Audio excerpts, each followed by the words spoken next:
Hello everyone. In our earlier class we have discussed about different kind of materials just like conductors, metallic conductors, insulators and semiconductor and discussed their conductivity on the basis of energy band theory.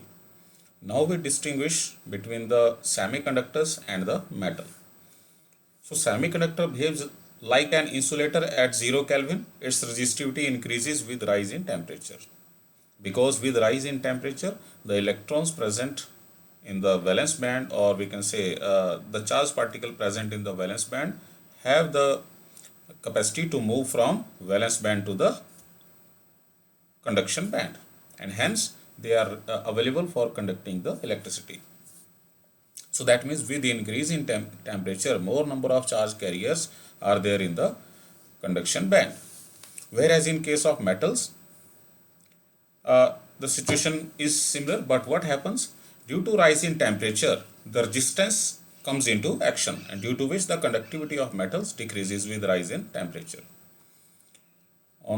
In case of semiconductors, the conductivity increases with rise in potential difference applied, whereas conductivity in an intrinsic, in case of metals, conductivity, it is something that does not depend upon the applied potential, right? But it is something which is intrinsic or internal property of the metal.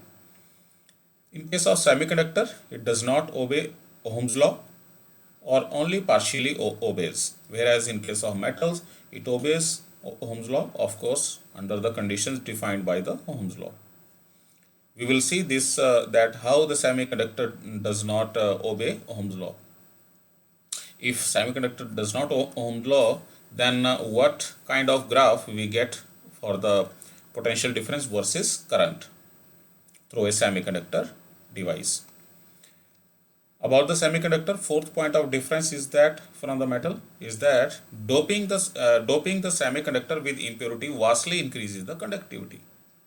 In case of semiconductor, whenever a pure semiconductor is doped with another we can say atom, other kind of atom, either of a pentavalent or trivalent impurity, its conductivity increases because the number of charge carrier of particular kind increases.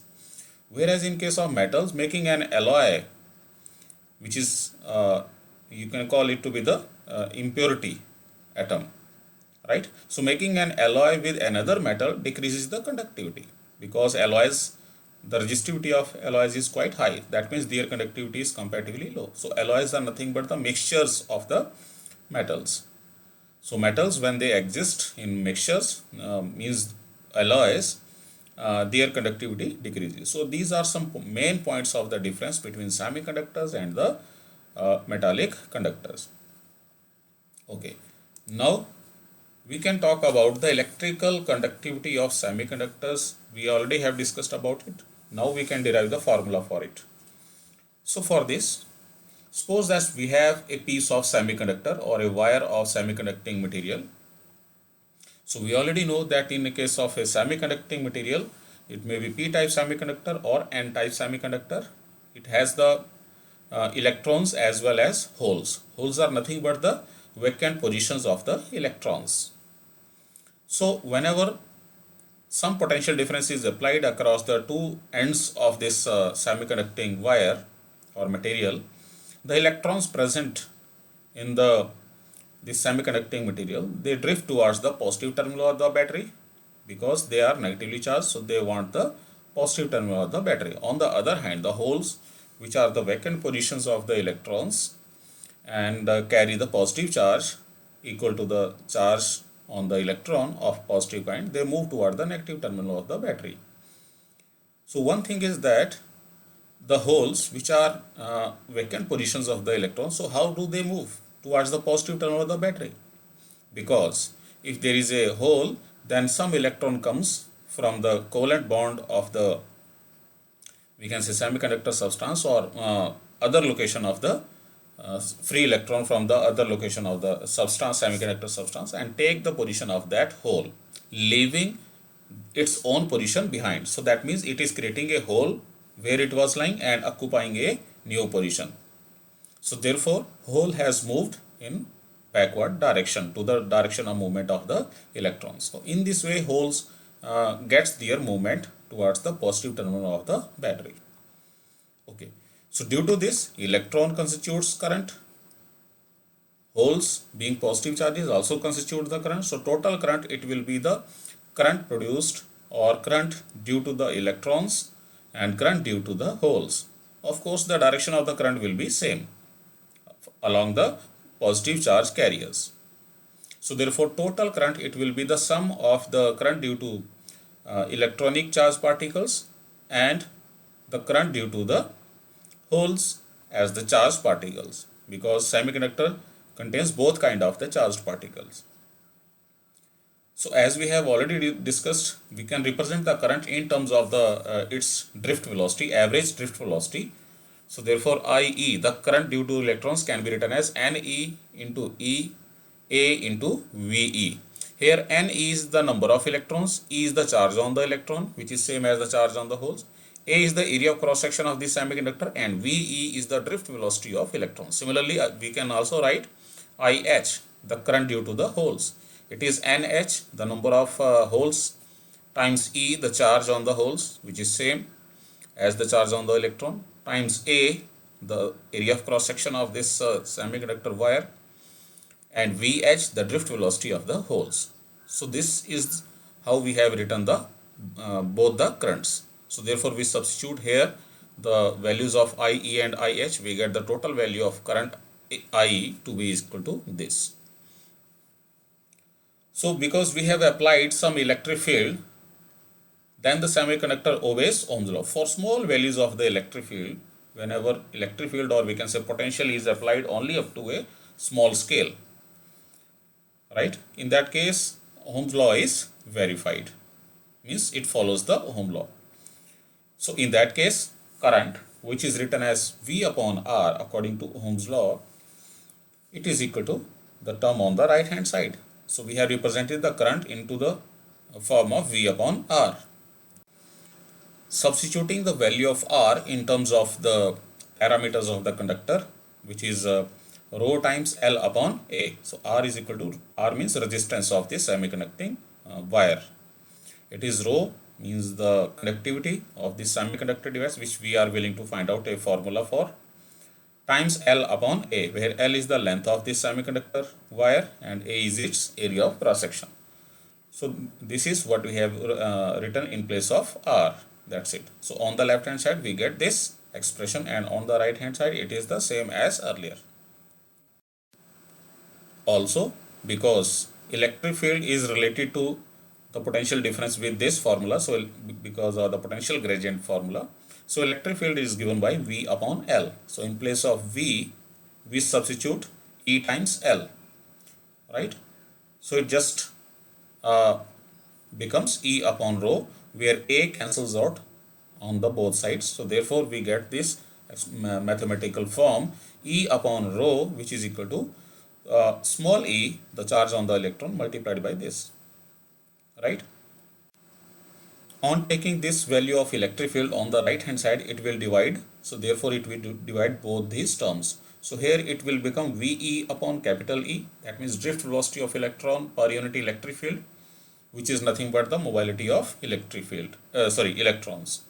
And here it will become VH upon capital E, means drift velocity of holes, divided by electric field, means per unit electric field, which becomes the mobility of holes. So because the meaning of mobility is the drift velocity for unit value of electric field. So therefore on the left hand side we are left with only 1 upon rho. So reciprocal of conductivity, sorry, not conductivity but resistivity. This is resistivity. You see resistivity here in the formula of resistance. So reciprocal of resistivity, which is nothing but the conductivity, it becomes equal to E times and this. So this remains the formula. Here we have used the symbol sigma for the conductivity, which is nothing but the reciprocal of the resistivity. Lesser the resistivity, higher the conductivity. Simple. So this will be calculated by using this formula on the here. So there may be few terms which we must remember, that electromobility is always higher than the hole mobility. Electrons move faster than the holes present in the semiconductor for the same value of electric field. The resistivity or the conductivity, it depends not only the electron and hole densities but also their mobilities. So this is another point of interest because it also contains the electron mobility. The mobility of charge carrier depends upon relatively weakly on the temperature. That means the mobility of charge carrier, it varies with a less proportion on with respect to the temperature. So these are the few terms about this electrical conductivity of the semiconductor and the difference between the semiconducting materials and the metallic conductors. Using these p-type and n-type semiconductors, we can now discuss the very first kind of semiconductor device, the simplest semiconductor device, which is p-n junction diode. So how this p-n junction diode is formed? It is formed when a p-type semiconductor is joined to the n-type semiconductor such that crystal structure remains continuous at the boundary. It is not like that we have to connect the p-type semiconductor to the n-type semiconductor, but we join by some method of physics, right? The resulting arrangement, whatever setup we get, it is a p-n junction diode or a semiconductor diode, right? So the method to join p-type semiconductor to n-type semiconductor is that by the method of diffusion or by melting one type of semiconductor over the other, just like these. But as soon as the p-n junction diode comes into existence, or as soon as it is formed, the majority charge carrier in n-type region and in p-type region, majority charge carrier in n-type region, which are the electrons, and majority charge carrier in p region are the holes. They start moving through the junction and they combine near the junction and hence creating some neutral region between the across the junction. This is because there is the difference of the electron and hole concentration in both p and n regions. So free electron from n region, they diffuse towards the p region due to the same region, and holes also diffuse from p region to n region. These holes and free electrons combine near the junction, right? So due to their combination, what happens? Near the junction, there exist no charged particles on both sides near the junction, right? So one electron has lost from n region and one hole has been lost from the p region, right? So due to this loss, the further diffusion of charge carrier from p region to n region and from n region to p region are opposed, right? So due to this, and this is because on the n side there appears on a positive charge and on the p side there appear on a negative charge near the junction. So as long as the charge carriers keeps on diffusing through the junction, this positive charge near the junction on the n region and negative charge on the p region near the junction, they keep on building up till it becomes sufficiently strong so that it opposes any further diffusion of the electrons from n region and holes from the n region. Because the negative charge on the p region, it will oppose the electrons, negatively charged electron coming from the n region, and similarly this positive charge on the n region near the junction, it will oppose the diffusion of the positive charged holes through the junction. So therefore this will build positive charge on the n region near the junction and negative charge on the p region near the junction will act just like a battery which is opposing the flow of the charge carrier through the junction, right? So there exists a region on both sides across the junction, both sides towards the p and towards the n. Across the junction there is a region across which there exists no charge carrier due to this electric potential that has been set up due to negative charge on the p region and the positive charge on the n region near the junction. right? So this region in which there exists across the junction, there exists no charge carrier, it is called as the depletion region or depletion layer.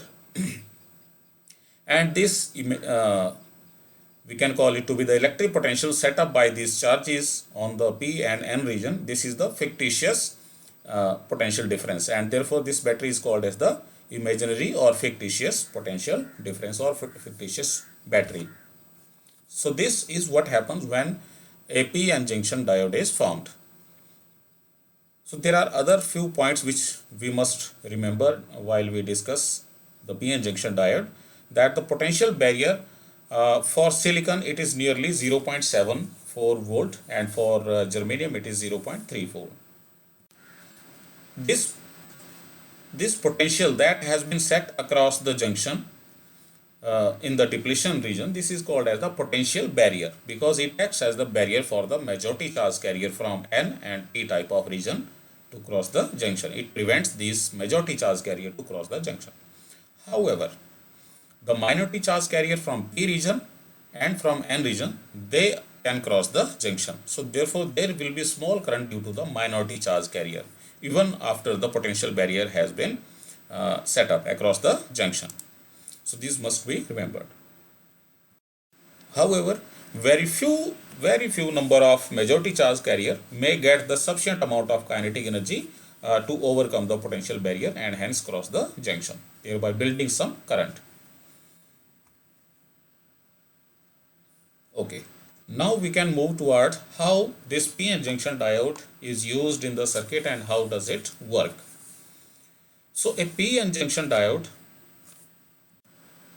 can be connected in the circuit of any need in two ways. Either it is connected in forward bias or it is connected in reverse bias mode. So what is forward bias and what is reverse bias? So let us take the first case of forward bias. In case of forward bias, the p-type region of the p-n junction diode, it is connected to positive terminal of the battery, and n-type region of the diode is connected to the negative terminal of the battery. So this way, whenever a p-n junction diode is connected, we call it to be biased forward or forward bias. In this connection, what happens?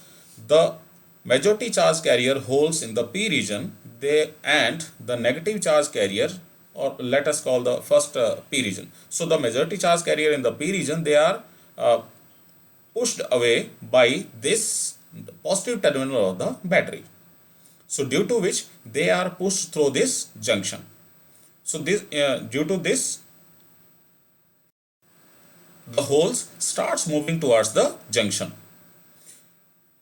And similarly, the major charge carriers in the N region, they are also pushed towards the junction by this negative terminal of the battery, because N region is connected to negative terminal of the battery. So what happens? The majority charge carrier in N and P region, they are pushed towards the junction, thereby this region is depletion region is decreased, right? Because the charge carrier are being forced to cross this junction.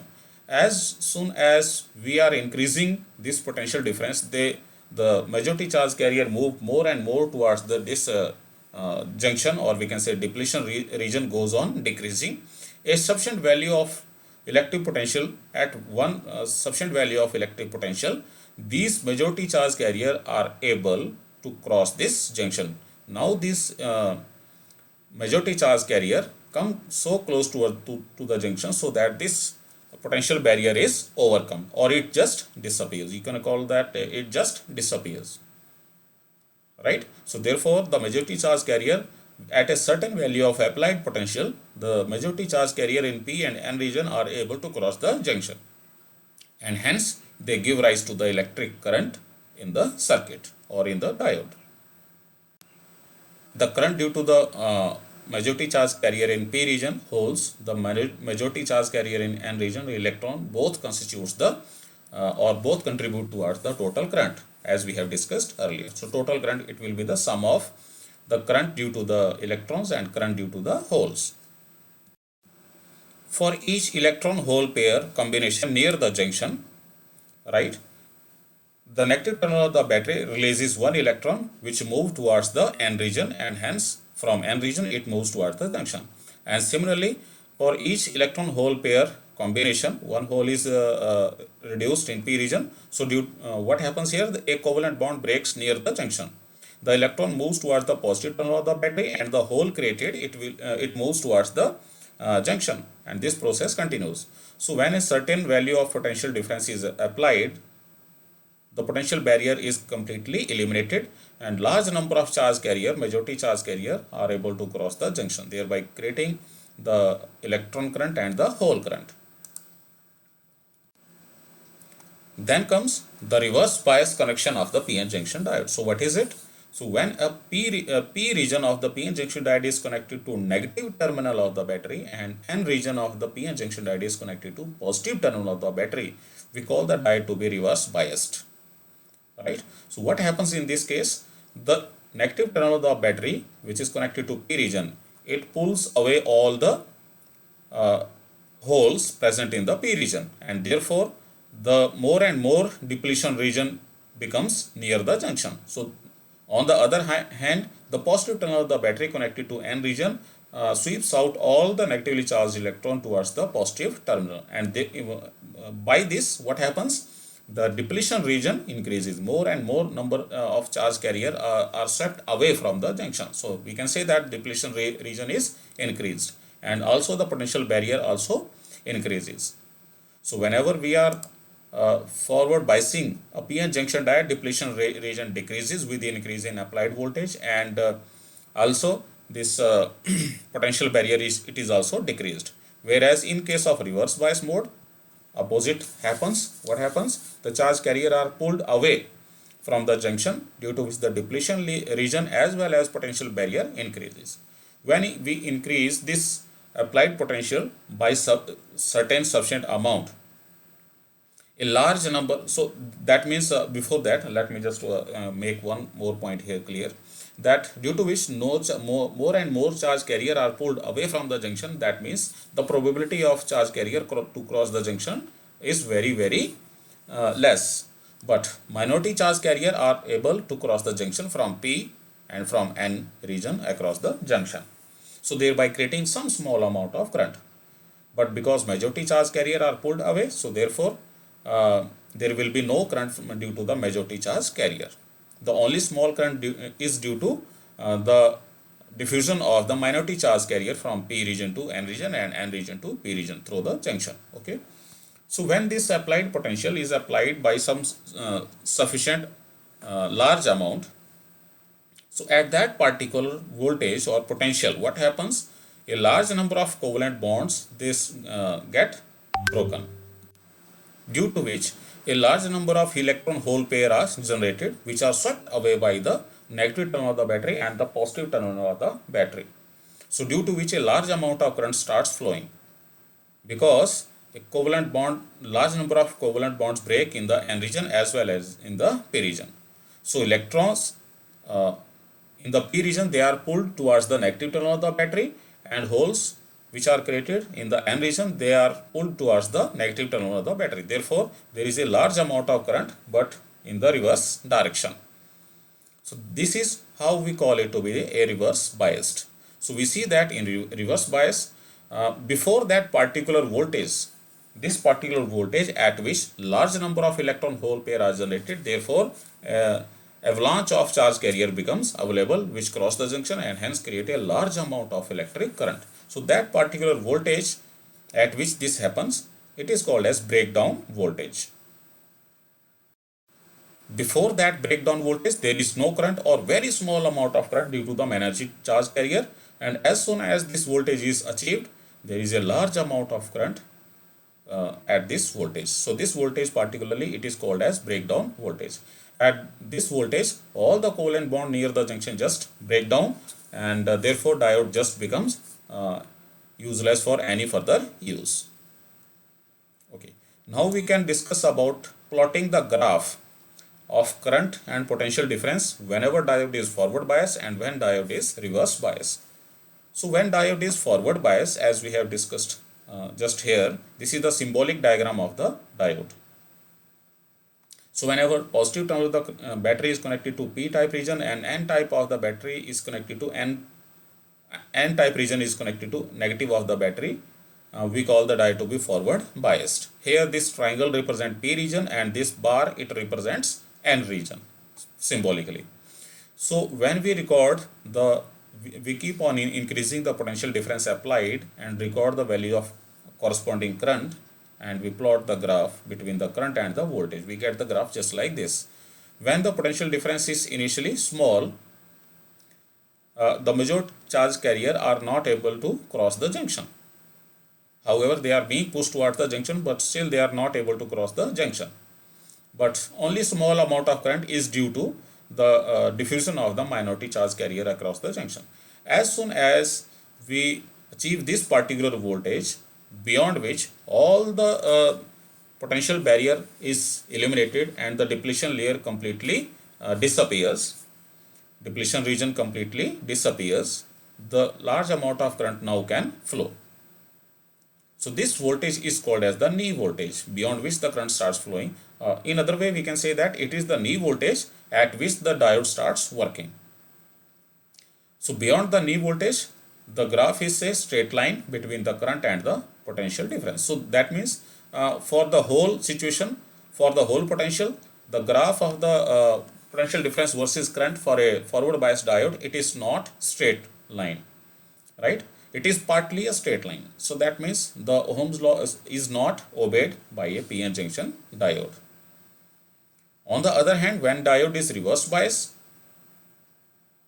negative of the battery is connected to p-type region and positive of the battery is connected to negative n-type region. The diode is called to be the reverse bias. In that case, what happens? The major charge carrier are pulled away from the we can say junction, and therefore the depletion layer as well as the potential barrier becomes larger and larger. So when a certain the negative potential, here we call it to be the negative potential because it is reverse bias. So when this negative potential it is increased by a certain value, now the large number of covalent bonds near the junction breaks in P region and in the N region, thereby creating large number of charge carrier, electrons and holes. This voltage is called as the breakdown voltage. Because large number of charge carrier are produced, so therefore they are creating a large amount of current in reverse bias mode. So at this voltage, the diode becomes gets damaged and becomes useless. So this is the potential difference versus current graph for the reverse bias diode, and which is also not following the Ohm's law. So we can simply say that semiconductor devices do not follow Ohm's law. They only follow the Ohm's law partly. Resistance of the diode can be calculated as the ratio of the potential difference to the current, which is called as the static or we can say DC resistance. On the other hand, whenever we change the voltage, right, the change in current takes place, and therefore the ratio of change in potential difference to the change in the current, this ratio it is called as the dynamic resistance. So this is all about this class. Thank you.